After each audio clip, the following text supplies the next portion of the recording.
So welcome everybody. Thank you for joining us for From Darkness to Light in conversation about Joseph Wright of Derby's experiment on a bird in an air pump.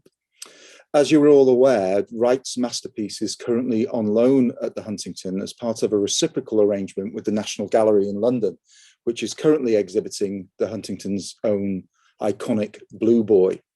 This is the second of 3 programs that the Huntington Research Division is hosting about Wright's marvelous paintings. Some of you will have had the pleasure to hear David Solkin give a talk in Rothenberg Hall a couple of weeks ago.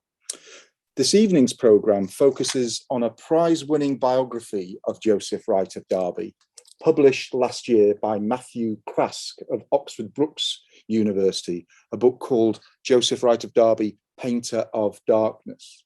And the centerpiece of this program is the video interview with Dr. Craske on the occasion of his being awarded the Berger Prize in British Art History in London late last year. It's particularly appropriate to show this video and to hear about the Berger Prize because it was the Berger Trust, at the initiative of Catherine Berger, who helped make possible the Huntington's exhibit of Wright's painting. And we would obviously like to acknowledge and applaud the support that Catherine Berger and her colleagues at the Trust have offered us. So we're going to begin the programme with some context about the Huntington's exhibit. I'm delighted to say that we're joined this afternoon by the 2 curators who are responsible for the show, Dr. Joel Klein, our Melina Curator of Medicine and Allied Sciences, and Dr. Melinda MCCurdy, our Curator of British Art. Joel and Melinda will speak for about 10 minutes, setting out the context of the Huntington's exhibit of this masterpiece, and then we will show the video of the interview with Mathew Craske. Finally, we will return for an in-conversation with Joel and Melinda about the themes raised within and beyond that interview, and encourage you in the audience, as Ben suggested, to submit questions or comments using the Q&A function on your Zoom screen. So, without further ado, let me introduce Dr. Melinda MCCurdy. Great, thank you so much, Steve. And I am going to share my screen and just give you a little bit of a background about the exhibition. It's called Science and the Sublime, a masterpiece by Joseph Wright of Derby. And as Steve explained, we borrowed this picture as an exchange with the National Gallery in London for our lending of the painting Blue Boy, which is an icon of the Huntington's collection. We wanted to borrow something like this because we don't have a great portrait by Wright of Derby in the collection. We have a couple other paintings, which I'll be showing you shortly, but this is different from everything that we have. And I don't think there's another painting like this on the West Coast, maybe not even in America. So it's really unique for us, and we're so excited to be able to show it. So I hope you'll have a chance to come and see the exhibition if you haven't already done so. It's on view in the Huntington Art Gallery through the end of May. So let me give you a little background on the painting so that will set us up for the conversation we will have later and the interview that we'll be listening to by the author of the newest book on this this artist. The painting was first exhibited in 1768. And just to explain what's going on in here, it's a scene of a group of people gathered around a table at night, and they are witnessing probably an itinerant lecturer in natural history, science, natural philosophy. He's mostly an entertainer. He is entertaining them with a series of experiments, the most prominent of which is happening at the moment. It is a cockatoo inside the vessel of an air pump. And you can see he's got his assistant there with a stopwatch who is monitoring the time that the air has been let out of the pump and the bird is being subjected to the effects of a vacuum. And we have the audience around the table showing various reactions to what's happening. You know, this painting is really interesting for us because it is essentially a portrait. It is a conversation piece, which is very different from the type of grand manner portraits that we have in the gallery. This was done in 1768. Blue Boy was only 2 years later, so this is happening simultaneously with what we have in the collection. But let me just look at, show you what a conversation piece looks like. We have a couple in the selections. This one is actually from the Tate in London. But it's a group portrait, which usually shows people interacting with each other, often in a domestic setting. And the fact that they're interacting with each other, they're conversing politely, shows their gentility, their politeness, I guess. And the objects in the room with them are also intended to reveal something about the sitters. So the painting on the left shows a room that's furnished nicely with table and chairs. They're enjoying tea, which is a polite activity, and they have paintings on the wall, which shows their taste. It really places them within a certain strata of society, and people who viewed this painting would have been able to recognize it. So Wright of Derby is actually basing this format for the painting in question on the conversation piece format. It is, in fact, a portrait. There are several recognizable figures in here. I'll just point out one of them. This is has been suggested to be a portrait of Erasmus Darwin, who was the grandfather of Charles Darwin, and a scientist in his own right, a horticulturalist. He was also an abolitionist, a writer, a poet, sort of a polymath. And he knew the painter they both lived in the vicinity of Derby in England. This is his house, and I show you this slide significantly because it's been suggested that the painting itself is set in Erasmus Darwin's study in his home, which is can be visited today. It's a museum in Lichfield, and the window that I have circled on the screen there has been suggested to be the window that we see in the painting.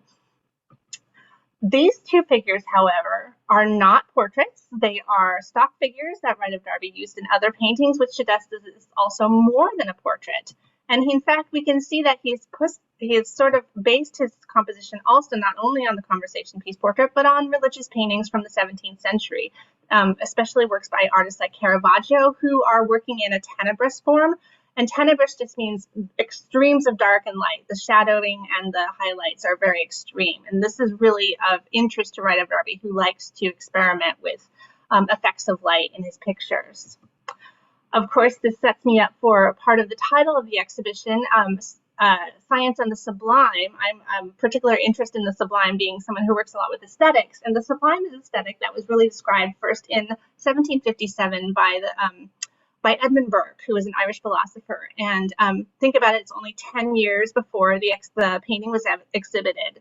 And this was really revolutionary for British art because it really did describe a way to look at aesthetics that was much more visceral than simply looking at something beautiful. So the Sublime is an aesthetic quality that is not beautiful and not ugly, but it is something that is intended to grab you by the most powerful emotion that you can experience. So something that's sublime would be something that might cause the fear of death. It would cause awe. So a lot of things in nature can be sublime, like great mountains, deep chasms, dark caves.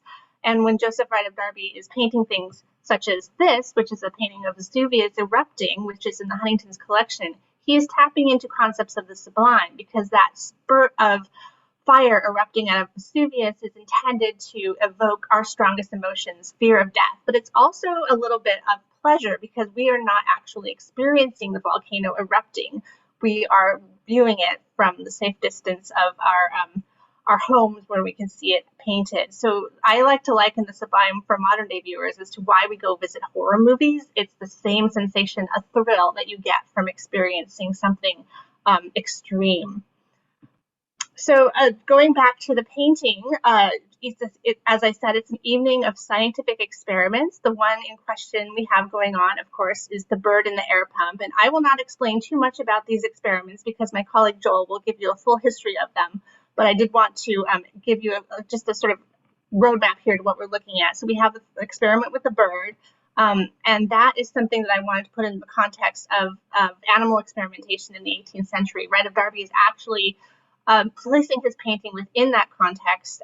Hogarth, of course, was one of the most famous artists of Britain in the 18th century to take that on head on with his 4 stages of cruelty, which shows cruelty to animals.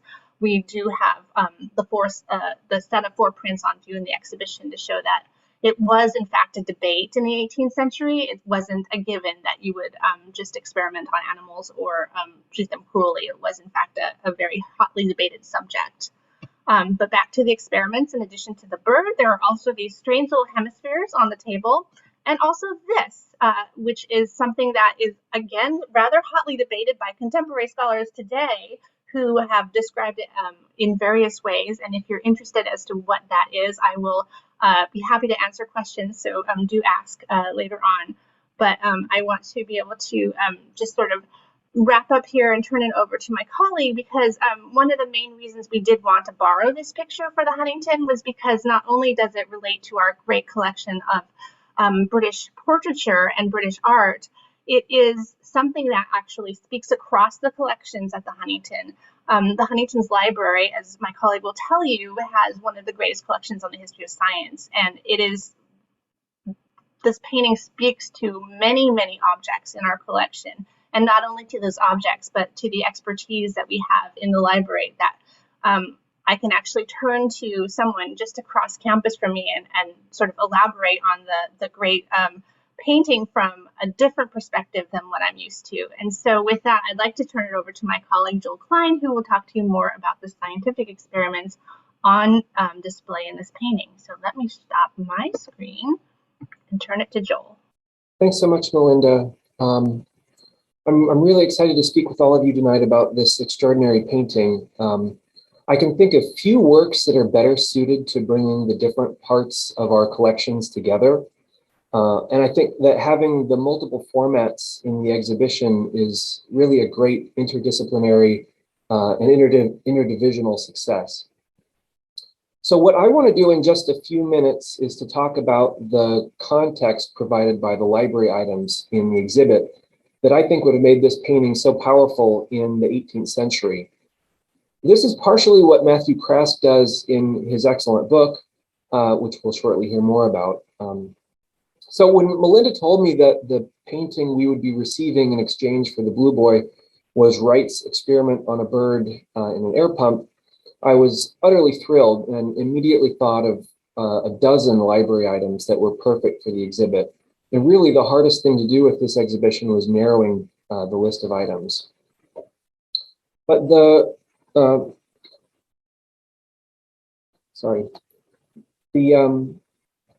first item from our exhibition has one of my favorite engravings from the 17th century. This is a 1672 book by Otto von Guericke, a German author.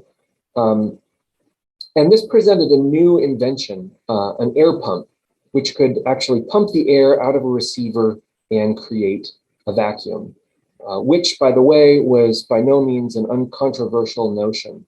Natural philosophy had been shaped by the ancient philosopher Aristotle, who maintained that nature abhors a vacuum, that is, that a void or a vacuum is actually physically impossible. And many in the 17th century devised experiments to explore air pressure and notions of a vacuum. So this engraving here shows a 1654 experiment that was especially influential. Von Guericke explains that he used his air pump to remove the air from a hollow copper sphere made by placing two copper bowls together, and which have often been called the Magdeburg hemispheres. So von Guericke then had two teams of 15 horses attempt to pull the hemispheres in opposite directions. But even with this tremendous amount of horsepower, the spheres could not be separated until air was allowed back into the sphere. So on the right, you see a photograph of the original hemispheres used in the 1654 experiment, which you can still see today at the Deutsches Museum in Germany. So many smaller such spheres were made and were used in scientific demonstrations, as we see in the painting, where Wright has placed a pair on the table for us to ponder. In any case, word spread throughout Europe of von Guericke's air pump and his experiments, and this in turn spawned a major program of experimentation undertaken in England by Robert Boyle and other major figures who would go on to form the Royal Society of London, one of the first scientific societies. The most notable difference between Boyle's and von Guericke's air pump was that Boyle's had a glass chamber in which one could place objects, create a vacuum, and then observe the results. So you name it, these guys put it in an air pump. Candles to investigate combustion, flying insects to investigate flight, mice, birds, other creatures to investigate respiration. This research on pressure and vacuums monumentally changed our understanding of gases, combustion, and respiration. And it was also foundational to technologies that were central to the Industrial Revolution, most notably the steam engine. However, the 18th century scene that Wright paints is a far cry from what Boyle and others were doing in the 17th century.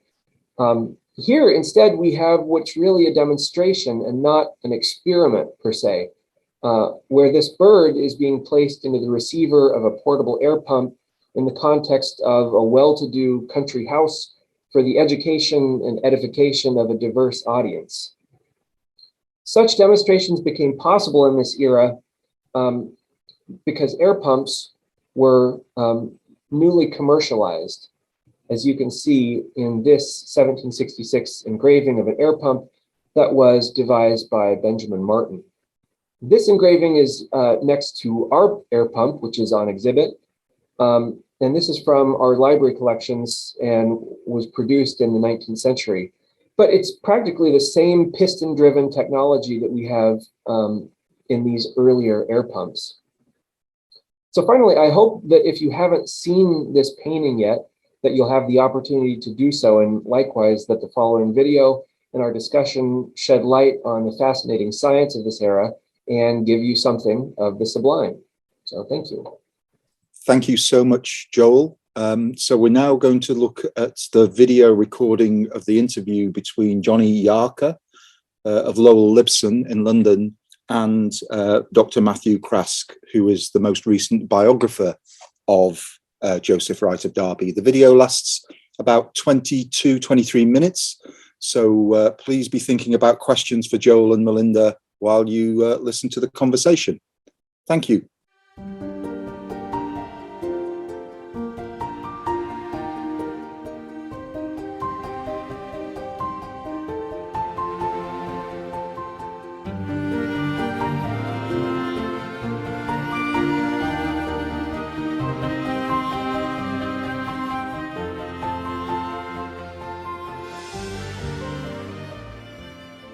Joseph Wright of Derby, painter of darkness, Yale University Press for the Paul Mellon Centre for Studies in British Art. This book, an assessor said, shakes up most of our long-standing ideas about Wright of Derby. This is the book, added one, that succeeding scholars will have to confront when they think about Wright of Derby, who emerges from this radical study as a truly intriguing figure, very different from the way he's always been thought of. First prize goes to Mathew Craske, Joseph Wright of Derby, painter of darkness.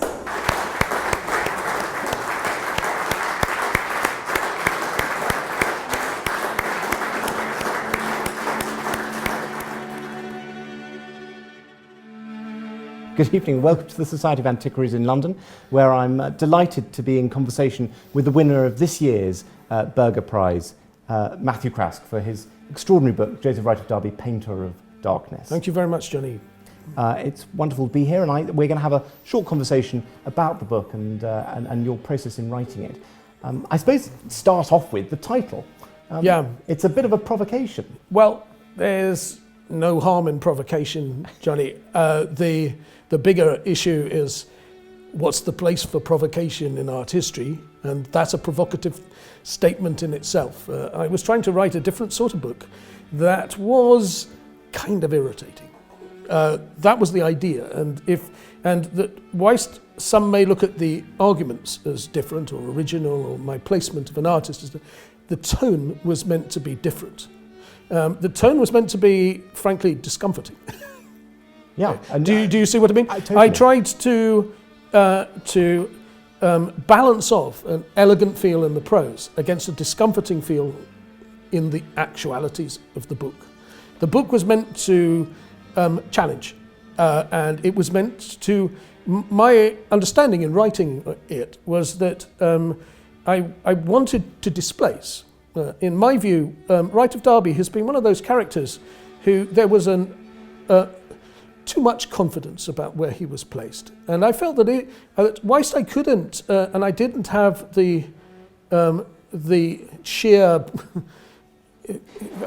opportunity or energy to completely write a different history of 18th century art. What I did have, I thought of all this all the time in terms of taking a brick out of the wall and a big brick at the bottom of the wall, so that it would invite people to think that if that brick could be taken out, what else can be taken out? So that brick really is the kind of received idea of Wright of Derby as Sure. painter of Enlightenment, painter of dedicated painter of science, painter of abolitionism, painter of liberal philosophy. Yes, for me, the big issue was a art methodology issue. It was my conviction that zeitgeist theory was alive and well in the social history of art. That what was decried in German old art history was acceptable in new art history. In other words, people were continuing to conflate people with periods. And Wright of Derby, for me, was a classic example of where somebody had become a veritable incarnation of his time. This is problematic. It's problematic for many reasons, but it's primarily problematic because it robs people of humanity. And humanity is textured. And I was trying to get across the idea that humanity is textured, nuanced, and problematic. People are not the expressions of zeitgeist. Do you get my... Totally, and I think that's demonstrated in the very elegant separation of the book into the two parts. The fantastic kind of exploration of biography in the first half. Because by and large, Johnny, this was a defense of biography. Yeah. It's not a biography. It's a defense of biography. Yeah. Although I am, in certain respects, a social historian of art, I'm fully aware of the sneer which comes across the face of certain art historians when you start to go into biographical materials, especially Vasarian ones, which I had there. They are regarded as an assemblage of anecdote and therefore that's something to be dismissed. And I regard that as a mainstream problem. It's that aspect of the social history of art which seeks to give artists the place of society and deny artistic individuality. I'm still old-fashioned enough to believe that the grandeur of an artist resides in their particularity. So I picked on an artist who was said to be particular, special, different, all those kind of words. And by doing that, I was kind of attacking, if you get my meaning, in an inferred way. Yeah, do you see what I mean? And of course, your method is to root back to absolutely lifetime sources and to deconstruct in a way the intellectual context and the written context around an artist. This was a deeply troubling thing, and I can tell you that in the course of writing the book, I had a lot of disputes with people about it. There was all that stuff which came to mind about the fact that simply by using contemporary sources, what right did I have to assume that the contemporary sources had precedent over the secondary? Yeah. Yes? Yeah. I'm of an inclination. I don't think of myself as a secondary source art historian. I think of myself as a kind of jeweler. My role is to take the nuggets of the past and present them to the present. Idea, yes. Yes? Absolutely. So, giving things a setting. That is the humility of art history. Art history is not theoretically creating some massive illusion. It's representing the past in ways that are attractive and stimulating for the reader. I don't say for the present, because this book was very much not a present tense book. Yeah. If you take my but point. Very much grounded in the art's own context and in the period. It's not just context, Johnny. No. It's more precise than that. It's about language. Yes. I'm really interested, as you could see from the book, in English literature. Absolutely. And my way of doing this was to say words. Yes, words. Use 18th century words. Yes. Yes, and analyze 18th century words. Yes. If we do not use 18th century words, we are not in the 18th century. Yes. Is that fair? Oh no, absolutely. And this idea. I mean, I love the inversion of Nicholson and using the term darkness because darkness was absolutely a cult idea in the 18th century. Sure. I mean, you draw out that wonderful idea of young and night thoughts. My attitude to all that was that how could that possibly be missed? Yeah. How could it possibly be missed? I think you're onto a great idea when you think this is such an open goal. How am I the person to How could it be? I know why it was the case. It's horrid to be animated, but I know why it was the case. It was the case because everybody was pointing in directions where the open goal was not seen. Yeah. Yes? Yeah. That's the great problem. You know, art history is full of open goals. Absolutely, in my view. Yeah. Absolutely full of them. And the reason nobody sees them is because they're unacceptable. They're not the place that, you know, the obvious things are often the least explored. And so by that you're talking about, for example, the very unsettling but I think very important observations you make about, you know, iconic works, for example, The Indian Widow, where, you know, you very resolutely deconstruct the context that's been built up around that painting to prove that this is not some sort of illustration of rights abolitionist sensibilities. No. This is actually something more sinister, and it's about fetishizing yes, I mean, race in a slightly unsettling way. The real problem for me, one of the big problems for me, it was that Wright was liked too much by people of liberal sensibility. Yes, that they wanted to turn him into their champion, and they gifted him with the politics that they found acceptable. This is, for me, an invention. Yes. Yes, and it was that aspect of the great and the good, if you understand my field, that there's that disturbing element in sort of embedded somewhere in post-colonialism and things like that we can love people if they take the right attitude. Yeah. Yeah. You see what I mean? I totally see. No, I think that's very problematic for an artist who, you know, spends a lot of his time, you know, working for a clientele the big issue here. Of course, he was living in the house of a man who made his money in tobacco, who was corresponding with Henry Laurens and you know, all of the you know, was deep into it. That's not an accusation, that's as an actuality. The probability that a picture like Conversation with Girls was a abolitionist painting is ludicrously, infinitesimally small for me. Yeah. It is simply something which has been convenient to be thought in order to put Wright, who was linked with that proto-liberal Lunar Society gang, to put them into mainframe. We could love the Lunar Society. They were of liberal disposition. They were taking us the right places. Sure. Do you see what I mean? Absolutely. It's a very kind of Whiggish idea that these somehow progress. Oh yes, behind this book and behind a lot of stuff that I'm thinking is a massive discontent. Yeah. With the tendency, with the role of Whig history in the making of the 18th century likeable by making it Whig. And of course there is a sort of problem, I suppose, with Wright. You see what I mean? Totally. The proto-modernity I position, completely understand. yes, which is so pervasive. Yeah. I cannot tell you how pervasive it is. It's pervasive because it's democratic, because it's in a sense it's so easy to do. It's reverse thinking. It's an attempt to make the 18th century relevant. Absolutely. And relevance isn't always relevance is a mantra.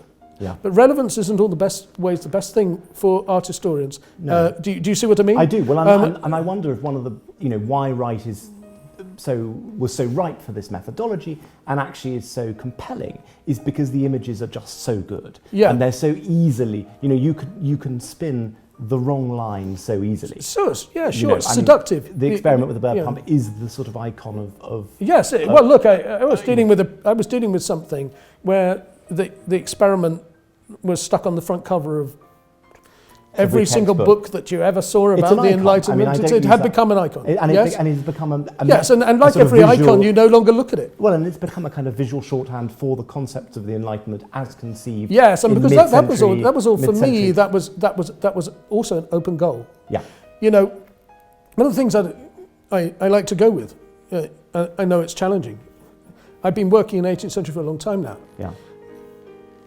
I read a lot of primary sources. When do I see the word Enlightenment? Never. You know, when do I see this word? It's a giant periodizing concept. Now, unfortunately, it was all about words for me with Wright of Derby, because there was a point at which there was a slippage between him being painter of the Enlightenment and his pictures use of light in them becoming metaphorical Yeah. of enlightenment. Now, nobody thought that was a problem. I clearly did. Yeah. Yes, I clearly think that taking something and turning it into metaphor. The same thing happened with the Industrial Revolution. Sure. Industrial Revolution was very clearly an a posteriori idea. You never read about the Industrial Revolution. I never read anything about industry in the literature about right before the mid-20th century. Therefore, I was questioning why. Yeah. Yes, I accept context. I accept, yeah, but what I don't accept is zeitgeist. No. Do you see it?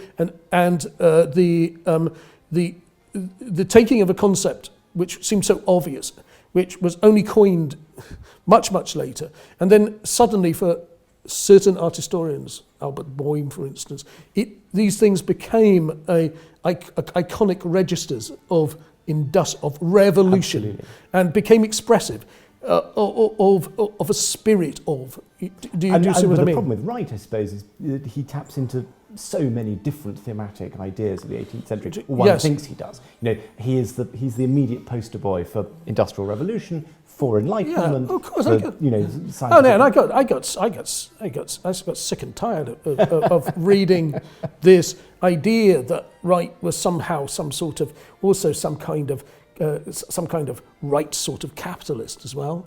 The way in which some people have gone through the account books and sort of present it. The account books are shambles. Yeah, totally. They're you know, Admit they're it, the account books are shambles. Yeah. He's no calculated bourgeois. No. Do you see what I mean? Well, I think we always underestimate how much people dealt in cash, and so just simply that never filters into an account book. I mean, you can. I mean, never really... one of the big deals about this, there's all the subtleties of inflection in all these things. You know, we almost came from a world where the account books were used in, which are now sort of copies of them in the National Portrait Archives are quite accessible. They were used for attribution, which was perfectly all right, and for documentation, which was perfectly all right, and then started to be used in ways to sort of create a bogus sense of you see there's a big trend in art, bigger than Wright, about believing that the 18th century is a period of uncomplicated commercialism. Yeah. Would you? Yes. Do you know what I say? Yeah, absolutely. Uncomplicated. It's particularly coming now from people looking back upon the 18th century from the 19th century, who believed that somehow the 18th century was all about was a period in which unproblematic devotion to consumer values suddenly outbroke. Yes. Wright's attitudes are immensely complicated. Sure. Attitudes to consumerism in the arts in general are deeply and, in my view, typically ambivalent, difficult. Absolutely. I mean, it was not an easy profession in which to make a living. Yes, and there's all sorts of conflicting currents about becoming rich, etc. This is a complexity. Yeah. And as we all know, we've got the difficulty that the materialistic new art history, which ought to have been deeply into economy, was in practice hardly into economy at all. It was into political economy. Yeah, political. Yeah, no, and political economy is something totally different. Yeah, the nuts and bolts of business history. I discovered this working in sculpture history. Yeah. Where the nuts and bolts of a sculptor's businessman, they were not taken on by the left, and that's what was important to me. Sure. I could understand a snooty attitude to a sculptor's business because of division of labour. And all that. I could understand all that. Yeah. What I couldn't understand was the left not taking to it. Okay, so there's some lacuna in this book, and you know I've written about that, and one of the things that I think where this is a very refreshing and amazingly stimulating account, but the pictures can get a bit lost. The materiality of the painting. I know this point. Yes, it's a really difficult thing. I think it's a big problem in. What probably doesn't come across to you reading this is that I myself went to art college, etc., etc. I'm not that type, and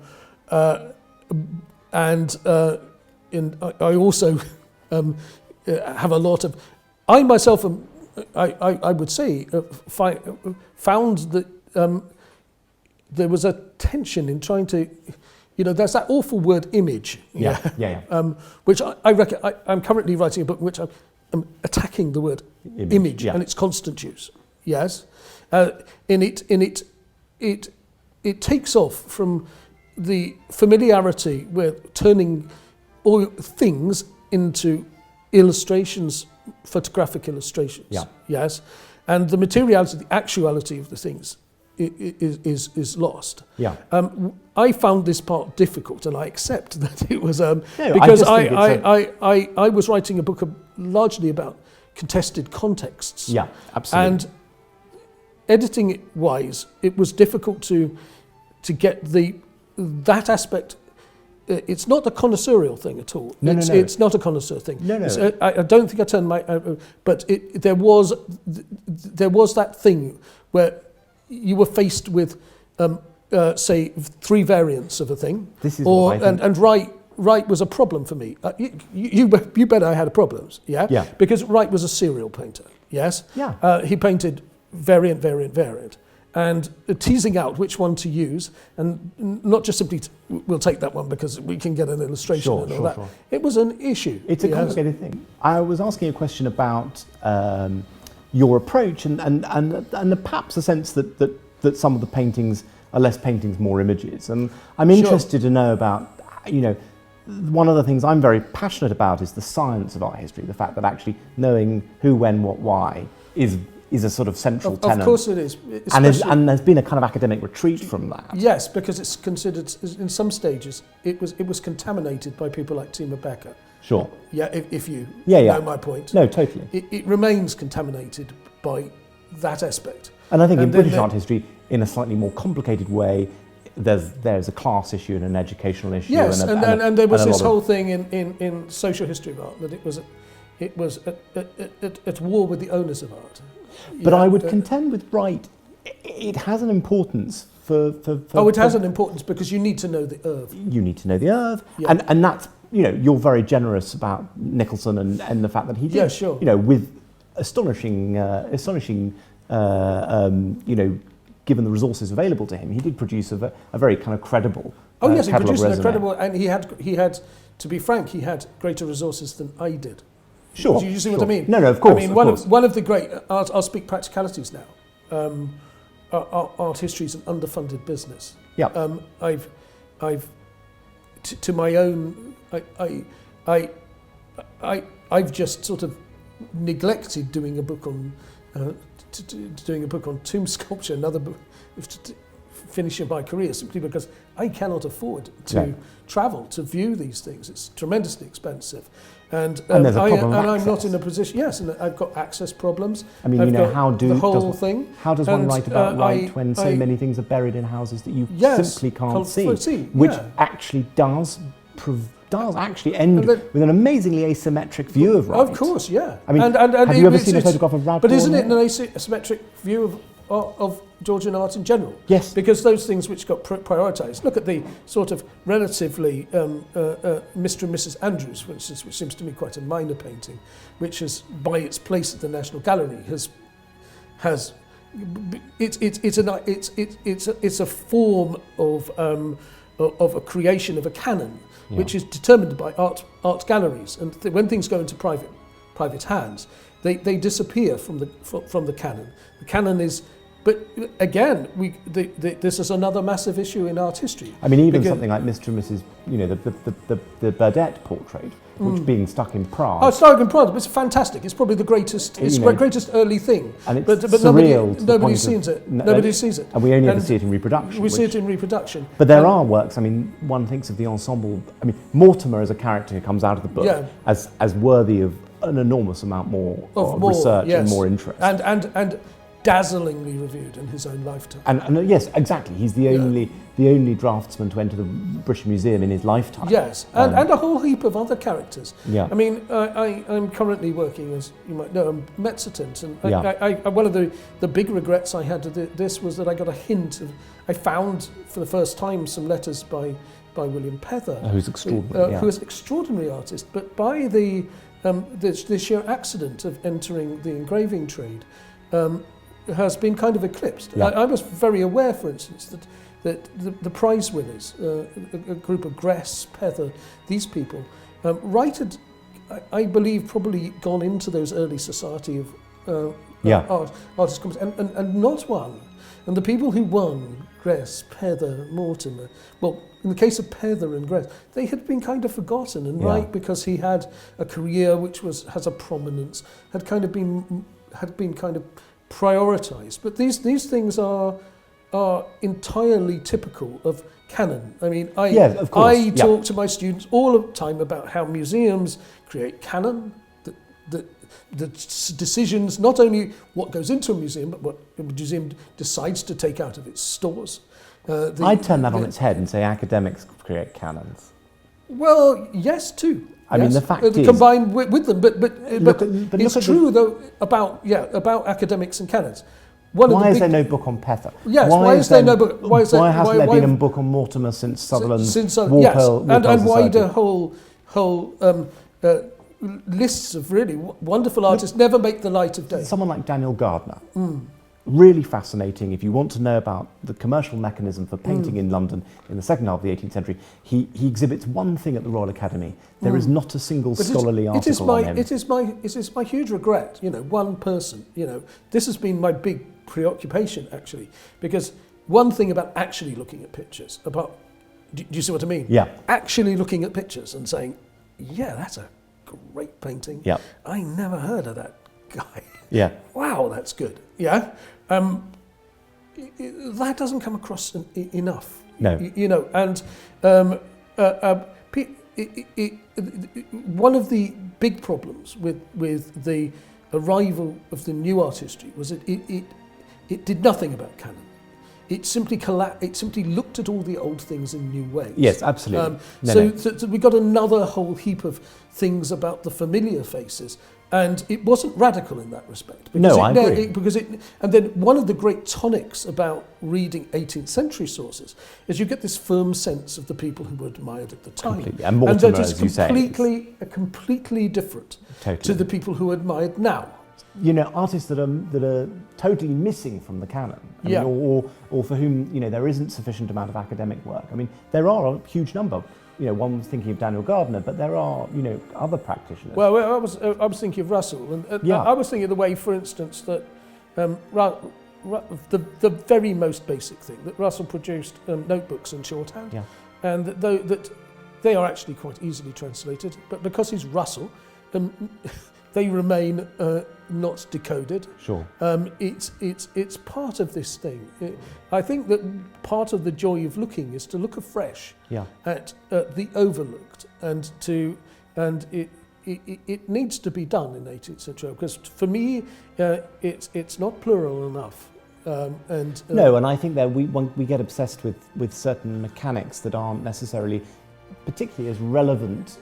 I find the obsession about the exhibiting societies problematic for the simple reason that the audience must have been relatively small, and the press accounts are, varied. You're talking to the converted.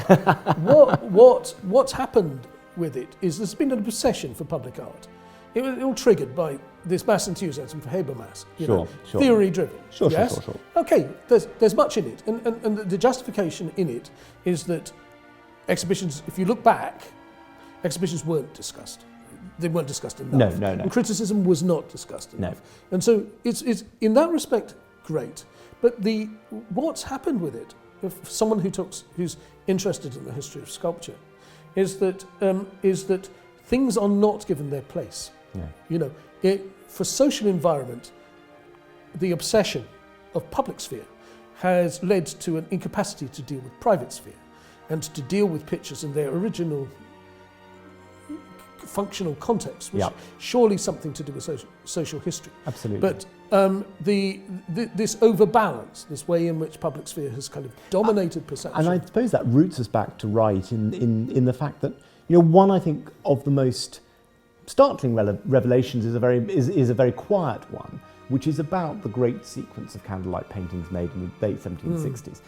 where your assertion or your suggestion is that they're actually portraits, Yeah, and sure. that is the context in which they should be read, not as these sort of behemoths of meaning that they've sure. become. I mean, the problem with those pictures is they'd been absurdly layered with meaning, Yeah. and to an extent, they needed them to mean so much that any possibility that they had quite simple portrait function was, they became. I wrote this many times, but some of the versions I had, these have become emblems. Yeah. These have become emblems. They've stopped becoming. They've turned into, and certain scholars were comparing them freely with emblem pictures, Yeah. with allegorical pictures. Yeah. Yes. Yeah. And every piece. But there's that big thing in art history that once something becomes iconic, there's a deep drive for meaning. Yeah. Do you see what I mean? Of course. Yeah. And then simple function. I had all this problem with the identification of people. Yes. Yeah. Now I had that thing. I believe that very early on, I found very early records which so profoundly loaded in favour of these being the sitters. Yes. Yeah. Everyone, the what stood against me there? Yeah, I couldn't give lectures in public. Sure. Because the investment of other scholars in me not being right Yeah. was so great. But Do you see what I mean? do, but equally, I think Wright had a slightly kind of interesting historiography in the sense that in the 19th century, he's reconstituted as the sort of great man of Derby. Yeah. And you get kind of Bemrose et al. Yes, and yes, those collectors, yes, those Midland-based Derbyshire line, collectors. yes. And he's bought... And you've got these early exhibitions in which Exactly. he's claimed. And people like Stratt and Yeah. Inglefield, who buy voraciously in the mid-19th century to sort of make him a man Yes, of the and he had Midlands. become more Derby than he was in his own life. Which is very because interesting. they bought him back. Exactly. And so I think, then this 19th century drive to see narrative means, for example, you get in the experiment with the bird pump, the assertion that it's the Cultmans. And the even more ludicrous thing I noticed on the National Gallery label is that it's the Cultmans' children. Well, the Cultmans didn't have children. No, this is nonsense. Because the wedding portrait, they didn't have children at that Exactly. stage. Well, they didn't have children full stop. Stop, yes, but they didn't have, it's impossible. Yeah. Yeah.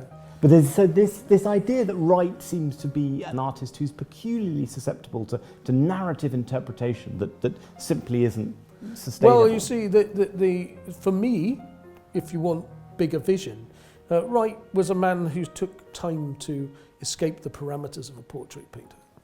Do you see what I mean? I do. Yes, I think that's and very I think interesting. Burdette, who was an expert in mathematics and perspective, was his channel to a gradual way of thinking outside the portrait convention. Yes. To me, up until ironically, until Burdette had actually left, Wright's there working as a man whose imagination is to much extent portrait driven. Yes, and he can't quite escape. That's so interesting. Near sight, yes, Yeah. and that it takes time for him to develop long sight. Sure. Yes, which is the sort of instincts of a life. One of the interesting things about Wright of Derby is that he goes into transition from an essentially portrait-focused to essentially figure a landscape. Yes, and that's sort of what Liverpool, 1769. Yes, is the Academy of the something's- Lamplight is the first one where it's not yes, portrait. Yes, and this is a gradual shift. Yeah. It initially, I think, although it's very difficult to show, Burdette's a formidable expert in. Yeah. I mean, for me, Wright was an incompletely trained painter. This was the story which. Despite the two periods with Hudson, he's he's an incompletely trained, and Burdette is the completion of the training. Sure. Yes, and Burdette has everything that Wright needs. He has access to people who know anatomy, the thing which can break a man into history or the likes of history. Who can and he has that really strong. I mean, by 18th century standards, really strong grasp of perspective from a surveyor's point of view, which there's a reason why Wright clings to him, because he makes him complete. Do you see what I mean? I do, yeah, I think that's very interesting. And of course that plays into a slight tension that's always existed between the idea of Wright the provincial and his links with metropolitan. And I think one of the things that comes out very clearly from the book is actually that's just nonsense. It's a totally false binary. This was the big line of attack when we planned the book. Yeah. It was that we had gone into a position of silly binaries. Yeah. Yes. And that what was taken was subtlety. And that subtlety worked between the lines. Yeah. Yes.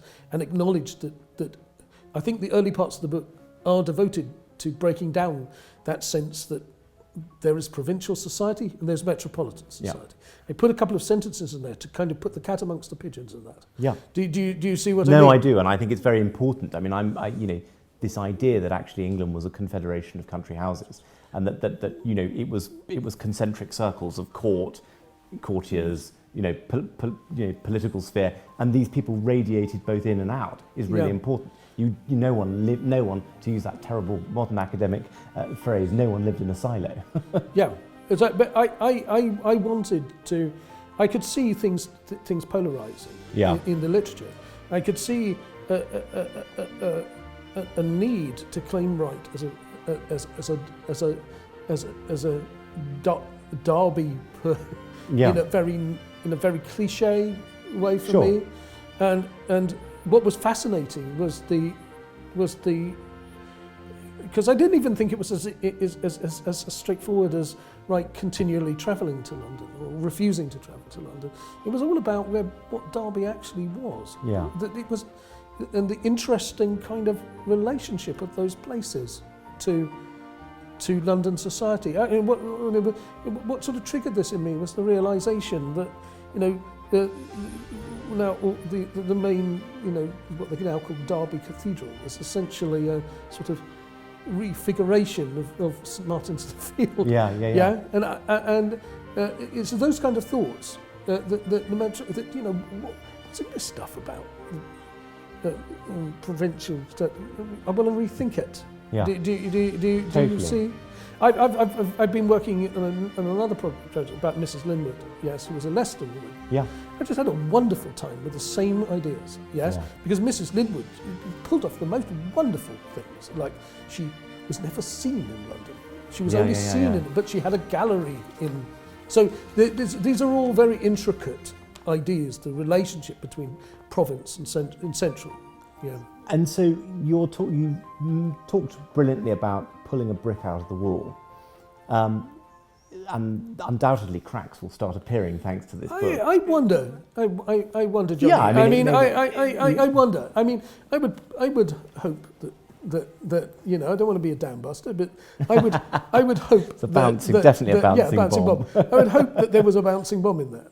I would hope that bouncing bomb wasn't just a bouncing bomb for Wright of Derby. I think that you have shown a very clear path to really reassessing, to grappling with the bigger concepts of 18th century. Yeah, I hope there's something in the style, the methodology.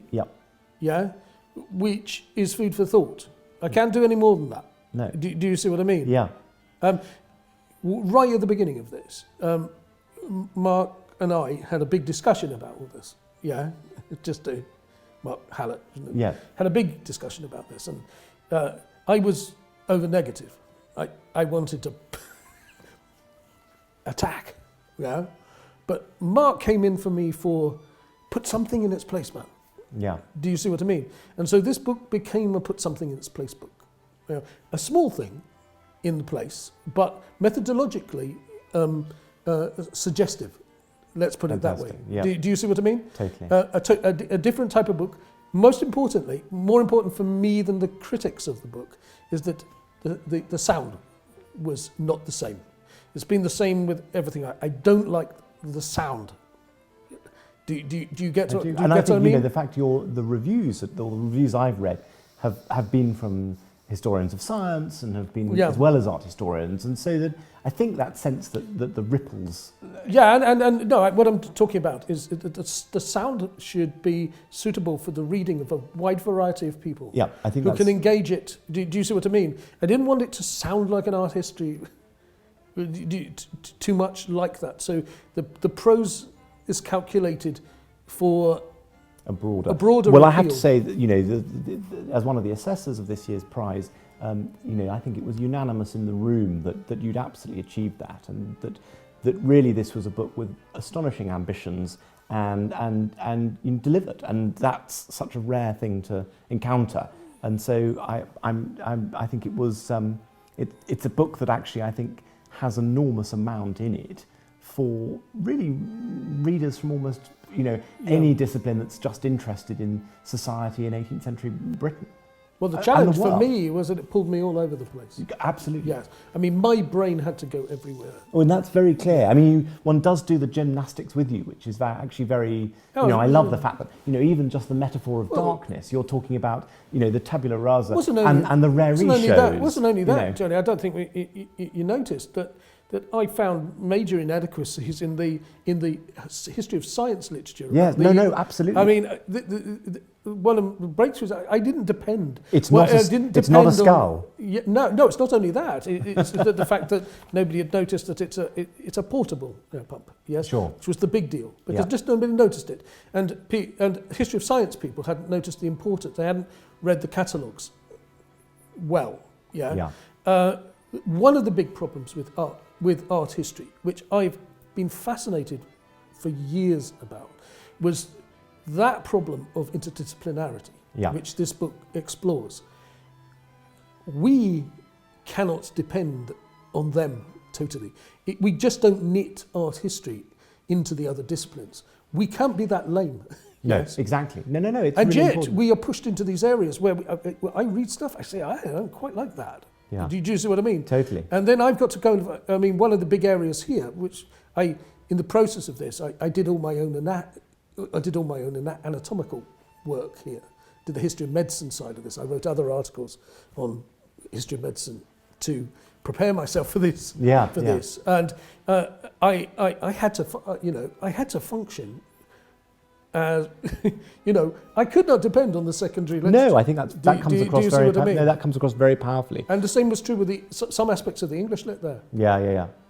Well, I think that's. I mean, what's interesting is that the experiment with the bird in the air pump is off to the Huntington on exhibition, and we're getting the Blue Boy in return. I wonder if, just as we conclude, you might say something about, you know, why Wright of Derby matters in an international context. I mean, he's a peculiarly Derby-based painter, English painter. This was contested. Why should people in California go and look at this painting? This was a very contested point. Several years ago, there was an abortive attempt to make another Wright of Derby show to follow on. And I took the devil's advocate, you know, before I get that. I said, look, Wright of Derby is not a painter. They were saying, oh, Wright of Derby is an international painter. I said, no, please, let's not have any careless speaking about that, because I can't find many sources about Wright of Derby. But that doesn't mean because he wasn't being talked in Germany. There were just a few fragments of noticing him in Italy, yes. It doesn't mean that he isn't a significant figure. The case for him being a national painter and is there and manifest in the reviews, to the extent that people are in his own lifetime. He's got this presumptuous notion that he's the greatest painter, not only in you know, you've seen it. Yeah, absolutely. But he presumes he's not only the greatest painter in Britain, but he's the greatest. You know, this man's not short. Yeah, he presumes he's the greatest painter in Europe. You get my drift. Absolutely. And he's billed. He's his own billing. You know, his own publicity is that. Yeah, and I don't think it's that stupid. No. You know, this guy's a big player on the national scene, and that will and British art is an ascendant art. Yes, British art is itself in the broader context of Europe. Is the British school is on the rise. Well, it's articulating itself. Articulating itself is becoming something other than minor on a European scale. Yes. And Wright's part of it. So let's not just turn to glib assurances that Wright was an international figure. Let's just abandon that, if you don't mind. No, absolutely. We don't need it. Yes, we need to know that British art was important. Belongs on the national stage, and he belongs at the centre of British art, despite being stationed in Derby. And we don't need to think that Derby is the centre of the world. No. This was my big point in the book. Derby was not the centre of the world. It was not the centre of the Industrial Revolution. Yes? Yes. That doesn't mean that we need some absurd kind of counter-narrative which puts Derby at the centre of some... to put this man at the centre of the Enlightenment. Do you get my point? I totally do. This has been so hackneyed. Yeah. Yes, no, absolutely. Cheap shortcuts to making the argument for a major painter. Look at the bloody paintings. Yeah, absolutely. Do you see what I mean? Totally do. Well, there you are. There's no better way to end than look at the bloody paintings. Sorry to be No. I think it's wonderful. Mathew, thank you so much. That's all right. Been great. And congratulations again. Yeah. Ta.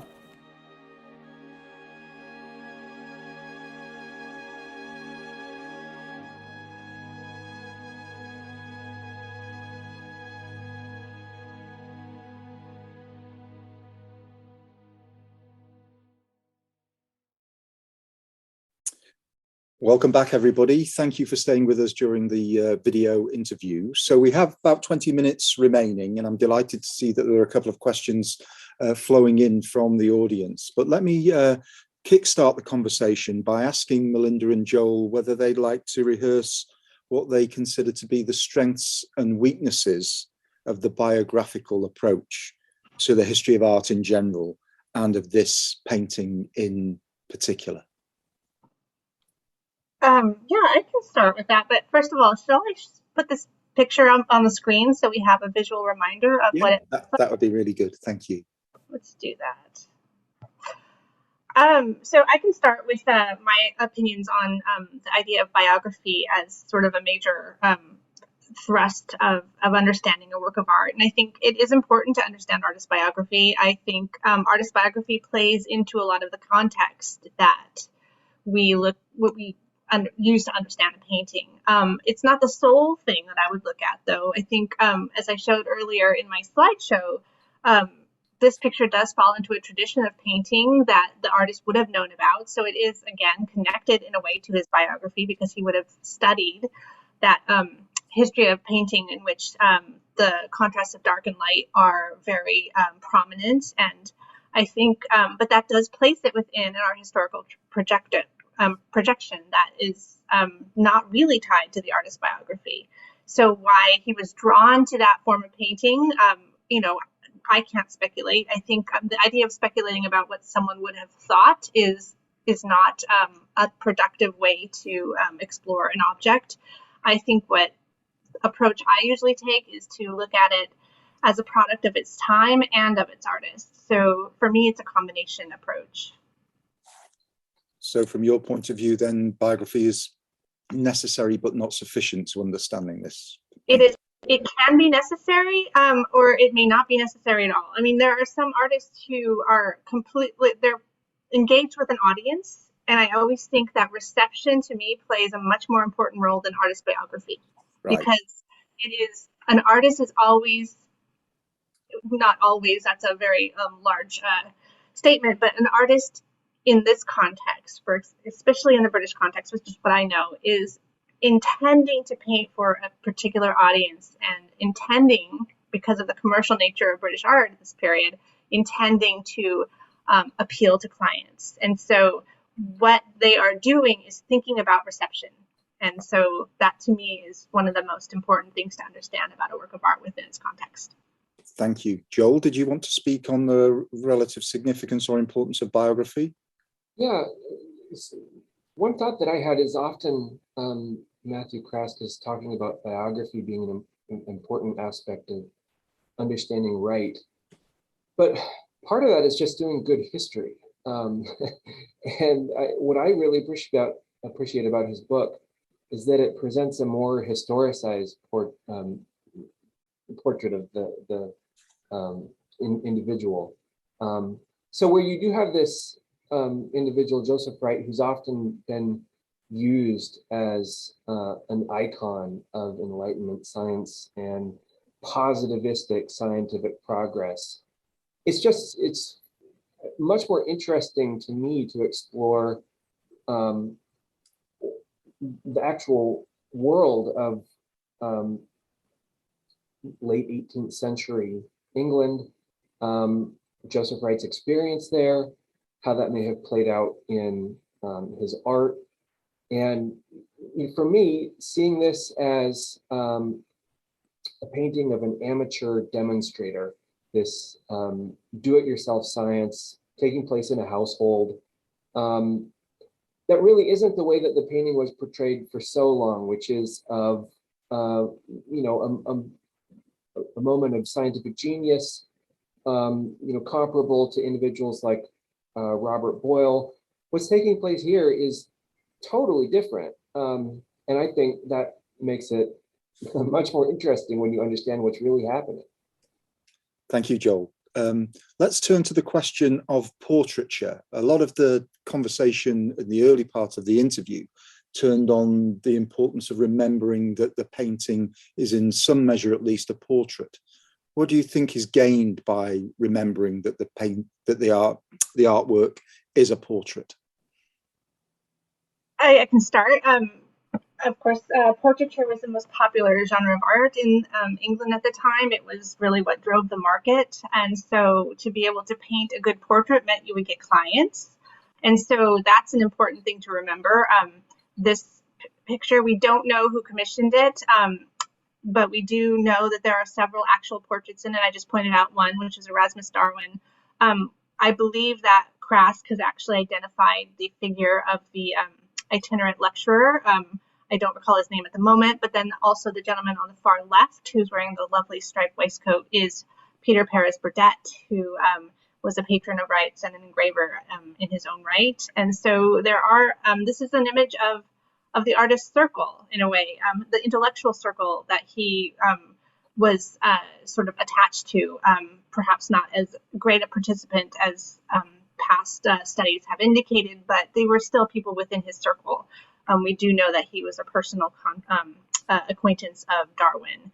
And to be able to present this as a portrait, and as I argue, a conversation piece, really does also place it within that context of what a conversation piece does for the audience who is looking at it. And that is, it tells them, they would have been well versed within the cues of the status and intellectual interests of the people portrayed. And so these people are wealthy enough, their clothing tells us this, but also the fact that they have this sort of consumer model scientific instrument shows that they are members of a certain class and they are leisured enough to be able to have these evening entertainments.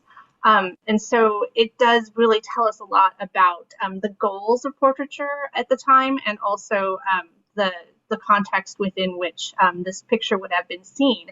It was displayed at the Society of Artists in 1768, which was only 2 years before the first exhibition of the Royal Academy. 1 year before the first exhibition of the Royal Academy. And so it's really, this was the top exhibition society of London at the time and would have been seen by a lot of people. And so by showing this monumental portrait, monumental conversation piece portrait, Wright is really making a statement about not only his skill, but also he's playing to the context of the exhibition, which would have been filled with portraits. Thank you, Melinda. So before I turn to Joel on the question of portraiture, I'd like to introduce a point made by John Bacon in the audience, who asks somewhat provocatively, why can't painting be both a portrait and symbolic at the same time? I think it absolutely is. I mean, as I mentioned earlier, the two figures in front, the older gentleman who's sort of gazing into sort of contemplating, and then the figure on the left who's holding the stopwatch, those are stock figures. They're not real people. They may have been based on models, but they aren't intended as portraits, right, at least in the other pictures that they appear in. So to place these stock figures in this portrait is a really interesting move that Wright does, which essentially elevates it beyond portraiture and makes it into a genre scene, a history scene. It could be many other things. And the fact that he's also sort of tapping into the history of Tenneber's painting, religious scenes, it is definitely and you can't not see the symbolism of the dove, which is a cockatoo here in this case, but at the top of this triangle, which is, again, perhaps maybe relating to religious symbolism. So I think it can be both. Thank you, Melinda. Joel, do you have a view on that? Yeah. So while the painting isn't an idealized celebration of the power of science or the Enlightenment, I think it's still really significant that it does portray Erasmus Darwin, who is one of the most important naturalists of the English Enlightenment, and of course Charles Darwin's grandfather. It's just, by the way, Erasmus is so much more interesting than Charles. And if you can read about him, I highly recommend that you do. Charles was a hypochondriac and drew away from society to work at Down House, and Erasmus was a man about the town. But I think that is what's interesting. Erasmus Darwin was Joseph Wright of Derby's physician, and Wright portrayed him multiple times throughout his life. So I think this shows that Wright was not necessarily a scientist, but he was a part of the circles in which scientists were running. He was associated with anatomists John and William Hunter, very important in the history of medicine and the history of anatomy. And they'd actually done important work on bird respiration, which is another connection to the subject matter of the painting. So it's just another aspect that I think places the portrait in, or the painting in a really important context that makes it, gives us a richer understanding of it. Thank you. So I'm going to follow Mathew Craske's advice and have us look at the bloody painting. Carmen Gonzalez out there in the audience asks, Joseph Wright appears to reflect man's control over nature. However, the emotional frailty and diversity shown in the human faces around the table seems to mock this notion. Can we fairly say that Wright was poking fun at the scientific Enlightenment? Do you see that? Do you see a sense of mockery here at all, Joel? It's a very good question. I'm not an art historian, so what I say shouldn't be, I don't know how much weight it should carry, but it seems to me he may be poking fun at the sentimentality of women. So one woman on the left is turned away, not really paying attention, and then the two little girls are distraught. So I'm not sure if he's poking fun at it, but this doesn't seem to be, so like I said, Joseph Wright was involved in these scientific circles. So I don't know if we could say he's poking fun at scientific Enlightenment. Perhaps we could say he's slightly skeptical of it, but I'm not sure if there's much more I can say on that. Okay. But I bet Melinda will have the answer. Oh, sure. Don't count on that either. I mean, I don't see a lot of fun being poked here. And the point about the women is sort of spot on, because, of course, he's a product of his time. And what were women considered to be? They were considered to be emotional rather than rational. This is the 18th century, so we can say they're not very enlightened about the role of women in society. And in fact, the reactions of the various figures around the room are all very disparate. We have some people paying rapt attention. We have the two little girls who are distraught, but one is sort of tentatively looking up at the experiment that's happening. I mean, there's also the interpretation that the bird inside the air pump was their pet, and so it would be a very distressing moment. Even if it wasn't their pet, the fact that the bird is on the brink of death is quite distressing. But then you see on the other side the young couple who have only eyes for each other, and then the figure in the front who's gazing with rapt attention at the experiment that's occurring, and then the other figure on the right who is completely wrapped up in his own thoughts. So there's all of human experience basically is being displayed here. And who is the only figure that's looking out at the audience? It is the lecturer who is basically pointing at us and asking us, what should I do? Should I let the air back into the pump or should I not? So I think there is a tension that's being built up, and that we the audience, the implied audience, is part of this circle of reaction. So I don't know that there's actually a lot of fun being poked. I think there's a lot of clever interactions that are being displayed in order to sort of draw various audience reactions about what's happening in the scene.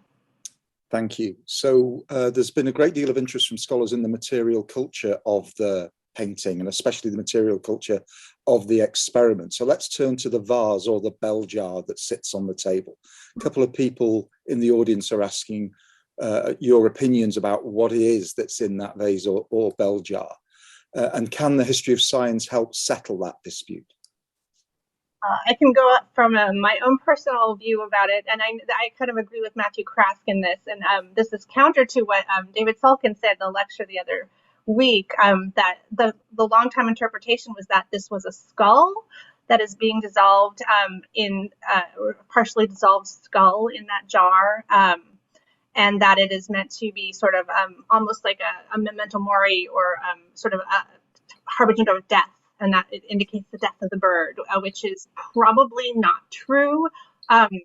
Another interpretation, and this is one that is Craske he writes about, and I tend to sort of agree with him based on what you actually see in the picture, is that it is in fact a fleshy organ, possibly the lung of a medium-sized animal like a sheep. In the objects that are surrounding it sort of lend to that interpretation. It's being preserved in a fluid, and there is a rod that's sort of like poking up from the jar, which is possibly a hollow rod in which you're meant to blow into it to inflate the lung to show respiration, which would tie it into the experiment being conducted with the bird. So that's where I'm sort of falling into the idea that this is not a skull, but is rather something that is related to the actual experiment that's taking place. Thank you, Melinda. Joe? I'm convinced by Mathew Craske's explanation too about this, that it's likely a lung, which the effervescent bubbles do connect it to respiration. But I think the other reason is that we know that scenes like this did actually happen based upon the basically guidebooks published by individuals like Benjamin Martin, where he describes experiments that you can do with your very own air pump at home. And it does include things like putting the lung inside. And then the other really important one, which is the experiment that's likely being shown here, is one in which the bird is not actually going to die, but they are going to allow air back into the receiver, it actually points towards a very specific understanding of death popular in the late 18th century, where it was thought that you could, in some sense, actually physically die and then be revived. So what you're seeing here is actually, in some sense, the death and the resurrection of this poor bird, which of course has religious connotations in this era. So it's just to say that if you want to learn more about what these individuals are likely doing, you can read the guidebooks that were published by individuals who said, look at all these great things you can do with your very own air pump. Fantastic, thank you. Let's take one last question from Sarah Austin, who's interested in the format of the painting, especially in comparison with the genre of the grand manner portrait, which, as we all know, are huge and vertical. This painting is huge but horizontal. What does the horizontality of the painting imply, Melinda, do you think? Well, I mean, it's the format of the conversation piece. By and large, those are horizontal in format, but it's also that sort of large scale is the size of a history painting. So to paint something on this scale really does, to me, indicate that Joseph Wright of Derby was intending this for a much more serious purpose than just a simple portrait. And to connect it to past history painting, so religious painting is part of history painting. And history painting is the highest genre on the academic hierarchy. And so it's the most intellectual of genres. And so to paint on this scale and in this format, it does indicate to me that he is consciously putting this picture within that context of history painting. Thank you. Joel, did you want to comment on the horizontality or offer any other closing remarks? The only thought I have is, comedy lives in a wide shot. So, Seeing the painting up close in the Huntington Art Gallery really astonished me, because I've seen it so many times, both in a National Gallery in London and reproduced, as Mathew said, on the cover of every textbook about the Enlightenment. But what astonished me on close looking was the attention to detail, the bubbles in the sulfuric acid in the vase, the pearls in the little girl's hair, the pin in the cravat that Erasmus Darwin is wearing, the choker and the earrings on the lady to the left of the portrait. There's some real virtuoso painting technique on display here, in addition to the extraordinary composition. And I don't think that's commented often enough about Wright of Derby. Melinda? Yeah, no, he's definitely a skilled painter and is working in a tradition of highly detailed naturalistic observation, which is very different from the grand manner portraitist that we have here at the Huntington.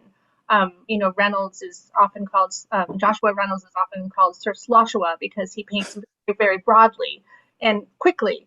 This would have been a very labor-intensive painting. To paint this way is very labor-intensive, and so it again shows to me that this was a serious object for exhibition and for making a statement. So, I agree with you that the details are absolutely fantastic, and also his powers of observation. Because if you go into the gallery, and it's hard to see on the screen here because it's so small, but there's a candle burning behind that jar. Yeah. But the way the curve of the glass is making the image of the candle curve with it, and he has actually painted it that way. And I think it's just fantastic. Plus the direction of the light from that candle and the way it illuminates the figures is just a tour de force of observation. Right. I shouldn't really say this in my capacity as a member of Huntington senior leadership, but my preference would be for Gainsborough's Blue Boy to stay where it is in London, and for us to keep the Wright of Derby for the foreseeable or unforeseeable future. I don't know whether you have a view on that. They're very different paintings, and I think our audience would probably be very upset if we were to leave Blue Boy. I will not advocate for that action. Well, everybody, thank you so much for staying with us through this afternoon's program. I hope you've learned from it and enjoyed it as much as I have. Please join me in thanking Ben Tuttle for his superb audiovisual expertise in helping put the program together, but more especially to thank Melinda and Joel, not only for their excellent in conversation this afternoon, but also for the visionary work they did in exhibiting this painting, this masterpiece, genuinely in a Huntington context that represents our library and art collections in the very best possible light. Have a good evening, everybody. Thank you.